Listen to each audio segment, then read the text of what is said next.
G'day golfers. Ever found yourself redirecting blame and making excuses after having an absolute shocker on a golf course? I know that I have.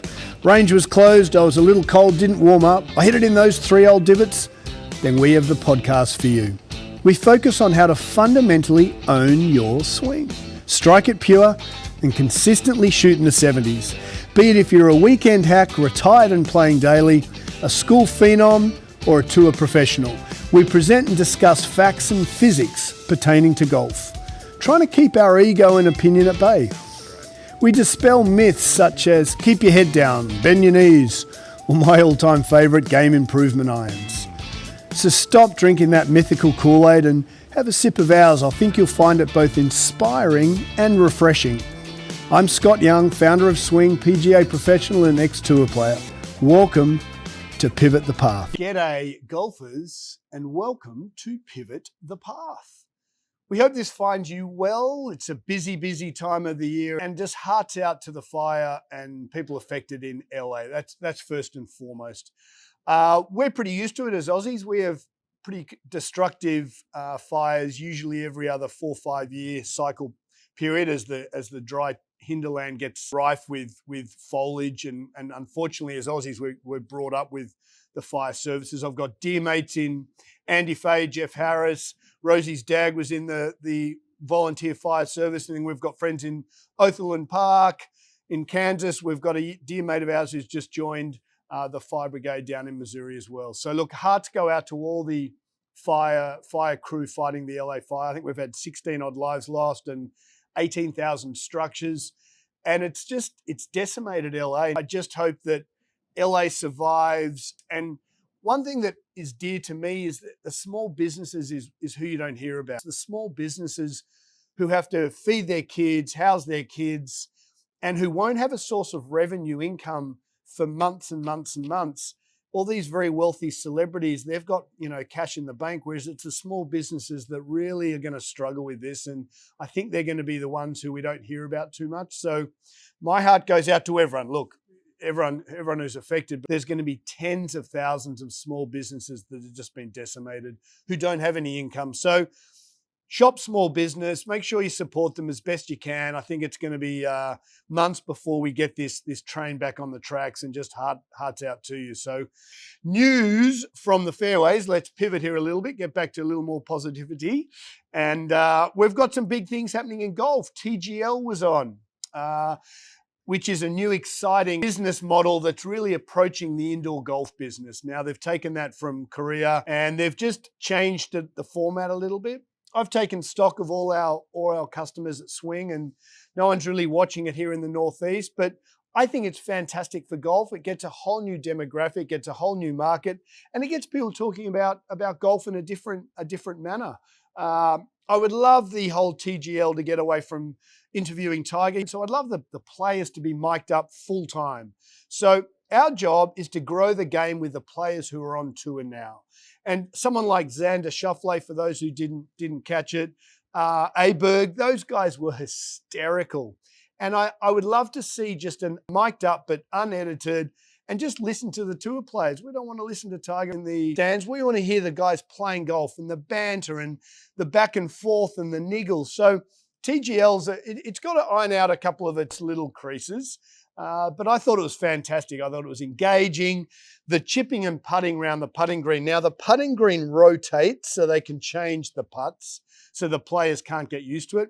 And then they can change the actual topography of the grass, which is so awesome. So they're going to have grain and chipping into the grain. The same position will chip down grain. So the absolutely essence of technology is the TGL chipping and putting green. They're going to iron out a couple little things when they hit off the drivers in the fairways. But I'd love to see them mic up it unedited and just we listen to the tour players back and forth. So TGL is good. It's on again tomorrow night. The PGA Tour in Hawaii again, the Sony Open, was won by Nick Taylor, the chap who drained that 60-foot putt to win the Canadian Open back last year. And so we're delighted to see Nick win here in the US. Seems a bloody good bloke, actually. So that was pretty good, PGA Tour. And then we've got college and NFL playoffs. And I am an NFL. I enjoy NFL. Don't get into it a whole bunch, but I've been loving my college football. And to see Notre Dame in the final against Ohio this time next week will be fantastic. And the young chap's name again, Riley Leonard. He's the young quarterback for Notre Dame. And the reason I bring him up is he is the epitome of creating the right mindset for a sport and for an occurrence. So this kid got knocked out or hit his head in the second quarter, got taken off for injury protocol, came back on and never lost his smile. And my point is, when I watch the Sony jumping back and forth between NFL or football and golf, when I watch the Sony first full leaderboard of the year, first day, and you've got tour players who might have missed a green or hit a ball out of bounds and slam their club, I'm like, buddy, it's the first event of a very long season and you're already pissed off. Wrong mindset to be in. And the thing that Mr. Leonard did very, very well is he presented the mind and focus of being present, and he was just light and airy and wanted to be there and smiles and organized his troops as they went into warfare there. And I just think watching athletes, for those guys who have never played professional sport, lucky enough to be in the trenches myself for a long while, but it's just the epitome of presenting the attitude you need to present the tone that will deliver the results. I talk about it with my three girls and Colt all the time. Present the attitude that gets the best out of your performance. And so proudly, little Valentina and Matilda on the weekend, I gave them a goal this weekend to do a layup in through the defense for basketball. And both my girls just went straight through, laid up both.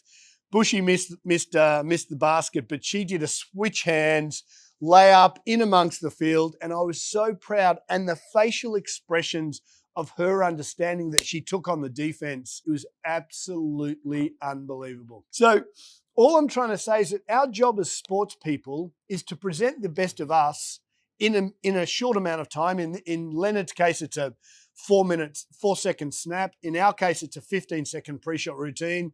In Valentina and Matilda's case, it's, hey, when the ball's been thrown to you, back yourself, go through the defense, draw the foul, do a layup. Because what I'm noticing at these young kids, their first response is to stop. And looking at some of these young basketballers, they might not be the most talented, but the kids who just pursue through the defense, draw the foul, is just a mindset that it's very difficult to teach. So bloody proudly as a dad, I set a goal for the two girls to lay up and through the defense, and both of them did it. And so I am pumped. One of our girls got obliterated. I think it was 30-4, but that's fine. The point was that we set her a goal, defense, take on the defense and draw the foul, and that's what they did. So we're trying to create the mindset of you're in control of how you present yourself. And young Riley Leonard, that kid is, and I don't know much about him. I don't know if he's going to go pro at one, presume he is. I don't know if he's going to go first round. If he wins this coming Monday, then obviously he'll go first round of the draft. But either way, the way he handles himself, the way he, as a leader, gets his troops to be prepared for that next snap is absolutely phenomenal. So you want to learn a little bit about how to present yourself, watch the college grand final this coming Monday against Ohio. Notre Dame, go the Fighting Irish. I just think go Rudy. I just love that movie. And then we've also got a little bit of Australian Open tennis, which I'm a tennis nut. So right now, Djokovic is playing a young American chap, and they're one set all down as we speak when we're filming. So hopefully they're doing well. And then from there, we're pretty well off to what we've been working on this week. And this has been fascinating. So we want to tie back into our short game and creating systems to get our community a lot better. And I've recently become a putter fitter for a few different putters. And I keep coming back to the Seymour guys because I think their putter is absolutely fantastic. It's economically viable to buy, and they're just ferociously good guys down in Nashville there. And what I've noticed doing a lot of putter fittings the last month or so, actually it's gone ballistic. Our putter fittings are very different in here. The first thing I look at is physiology. So for a putter fitting, I actually look at how the body stands.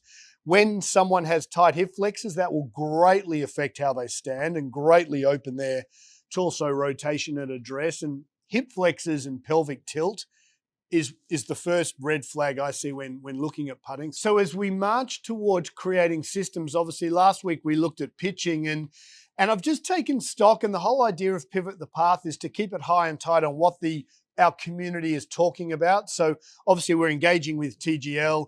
I looked at and asked my guys in here in the Northeast if they've been watching TGL, which none of them have. So I'm trying to get them to engage in that platform. I think whilst it appears to be a Tiger Fest, and I'd love it to be about the tour players, I'm trying to get our community to watch it because I think it's great for golf. Let's build the game. Let's create new platforms. Let's look at a new stream. And I think it's good for golf.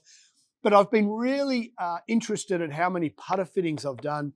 So I wanted to talk you through how my putter fittings with our community here in New York City, and how it's actually improved my look at my own putting. And so what I wanted to do is just show you a very factual occurrence of where I've been putting, both since I've been using the Blast and getting the math.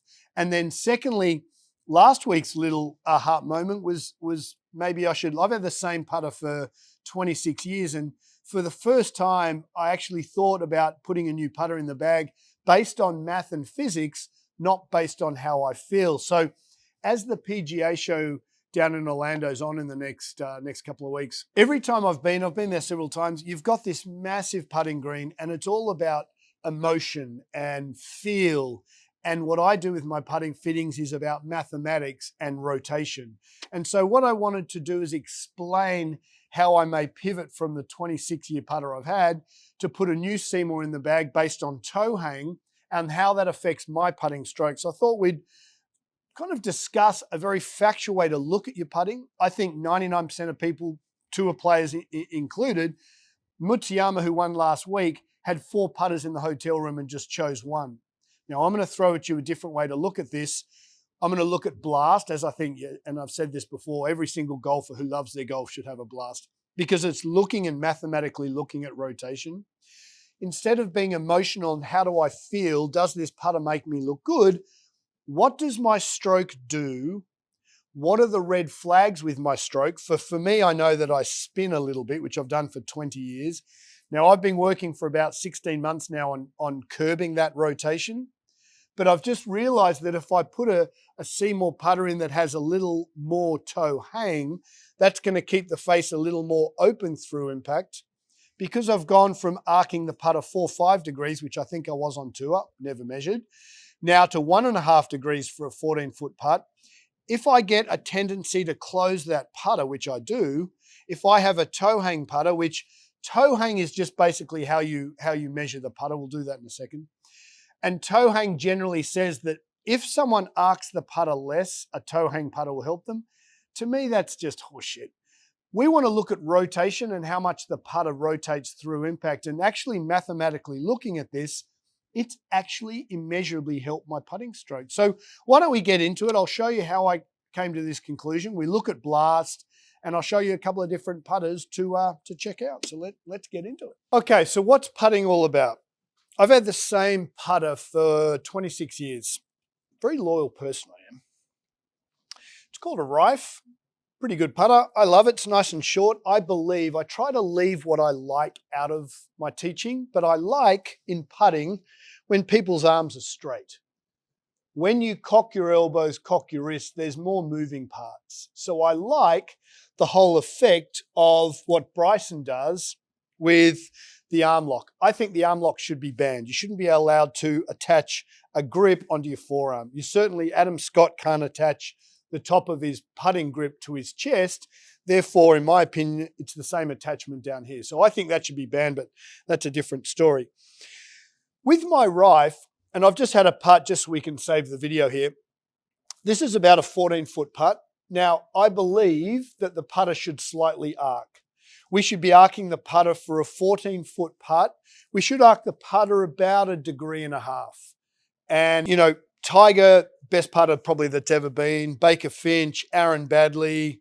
Brad Faxon cuts his putts a little bit more, but what we see with the great putters is they're inside on the way back and ever so slight, and down the line more on the way through. And I think a lot of that's a little ambiguous until you actually get data. So some of these putts putters are all the fad. Now, what I realized mathematically was I'm a guy who takes the putter back about 1.5 degrees on a 14-foot putt. Because of my history on tour, I must have been aimed a little right, and then I must have overhooked my putts, unbeknownst to me because I didn't have data. So I've got the blast on. The last putt I did, which is what I usually do most mornings, I'm on blast with the tour aim, with the putt aim, and I've got my alignment. So what we do better than probably most is that we just control the environment. At the PGA show in the coming time, they're going to have probably 60 putters. Now, unless you are actually measuring a data of metric of open and close, it's all feel and emotion. And my job is to take the feel and emotion out of the game, create the right mechanics, then create the feel. I believe mechanics and math must come before feel. Okay, so getting back to the putters, so if I look at one of these new putters and I basically just balance the putter on my finger, it just shows how the balance and how the face balances. You'll see that this face hangs down to the ground. So you'll see that the face is parallel to where I'm trying to actually allow the putter to move. Okay, so that's quite a nice face balance putter. If I look at this Seymour and get back to the math and I face balance this guy, you'll see that the toe hangs down. So as the toe hangs down, the toe's going to be a little more open. So what do we know about me? And again, this is my whole emphasis with putting. You can't go out and just, in my opinion, go out and buy a putter just because it's cool. What does my math do? Well, my math, according to Blast, and I know this to be absolutely precise, is that I'm going to take, so this one I took back 2.8 and I closed 4. Not a great putt first thing in the morning. I know that as I spend 2 or 3 minutes on this, I'll get these numbers down to 1.5, 1.5, 0. Our goal is to point the putter where I want the putt to start, slightly arc it going back, return it to the same position with a slightly less arc coming through. The less we can move the putter face, the better you're going to be at putting. I don't believe you can start to learn to read greens until you understand how you putt. I would say conservatively of our 400 plus members in here, 80% of them cut across their putts because 60 to 70% of them swing and spin their shoulders through impact. Every single person, tour player or not, and I mean this with absolute sincerity, every single golfer putts how they play golf.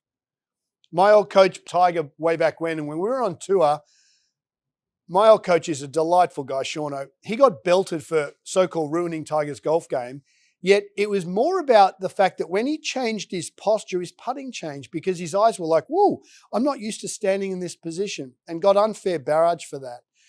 Every single golfer putts how they play and swing a golf club, every single one. Their trends and tendencies of eye dominance come into putting. So I know that I slightly over-rotate my putts. So now I've got a putter that has a slightly toe hang. Therefore, the putter face will be ever so slightly open. I believe a putter should be very upright. So I'm going to get my putter face first. This putter's coming through at about 79 degrees. I go left arm in, right arm in. I look at the hole, I trace it back and I go. Okay. So I've just gone 1.8 on the way back, 1.9 on the way through. That's a 0.10. That's a phenomenal little putt based on math. So what I've done is I've known that I just ever so slightly, when I get nervous, uncomfortable or quick, I spin. Now that's not going to change. I'd love it to change, but it's not going to. Habit to habits. I work on this every day for about 10 minutes and I've reduced my putting to 1.8, 1.9 on a 14-foot putt. Great putt. But what I'm looking at, it's not so much whether the ball goes in the hole, it's what my metrics are. I didn't really line that one up too well. But it's the metrics and mathematics. So I've got a putter that has a very slight toe hang. Therefore, the putter face will be slightly open through impact and it will offset my spin rotation left. Now, people say, why don't you just fix your spin rotation? I have to a great deal, but I'm still going to have a slight tendency to do that. And looking and giving a ton of putter fittings the last month, everyone's jumping on the bandwagon of getting, the latest cool thing. And at swing, we keep it high and tight on physics. And so I've gone through all my Seymours and I'm like, well, surely if I have a slight toe hang down, that means the face is going to be slightly open. That will offset Scott's trend to close the face aggressively through impact. And all of a sudden my numbers start to come back. So let's do it again. I've got my alignment rods to make sure I keep the face nice and square. I've got the tour aim hole to make sure I align it well. I go through my pre-shot routine again. Putter face where I want the ball to go. Left arm on, elbow in. Right arm on, elbow in. And then I feel like it's straight back, straight through. Okay? So once again, hold the putt. I've opened at 1.9. I've closed at 1.6. Basically what I do for a 14-foot putt. Remember, we say, hey, at swing, you can't start to learn a pre-shot routine till you get your math right. So my math is pretty good.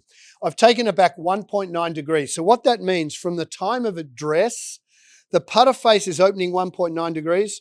I've returned at 1.6. That's a pretty damn good putt. As long as I'm somewhere near correct alignment, which we take care of with the putter aim and the laser.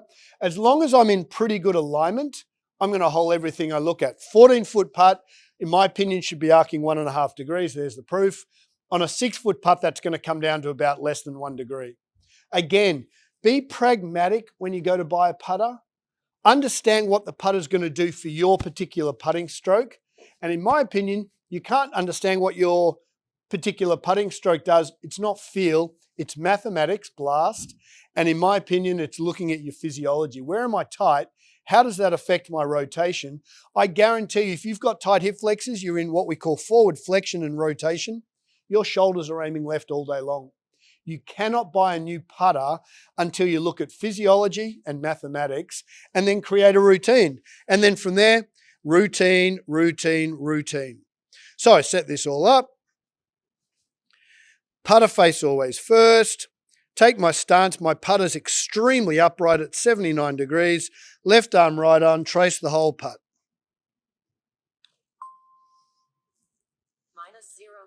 Lipped out. That one I've opened 2.2 and I've closed at 3. Wasn't quite concentrating. So now I'm using math to get back. Again, be objective, be mathematical. This takes 10 minutes a day, and then from there you'll be a phenomenal putter. So if you're in New York City and you really want to improve your golf game, remember you are going to use this thing, hopefully only 30 times around, hopefully a little less. But the amount of our community that have 35, 40 putts around, in New York City, come down, we'll do a putter fitting, and we'll get you into some beautiful Seymour putters. Why? Because they're made in the US, they're only a couple of $100, and they're just phenomenal guys, and we can find a putter that suits your putting stroke, which is really important. Beauty golfers, look, thanks for listening, and remember, you can absolutely own your swing with the work you put into your game in a controlled environment like this. We'll speak to you next time. Cheers.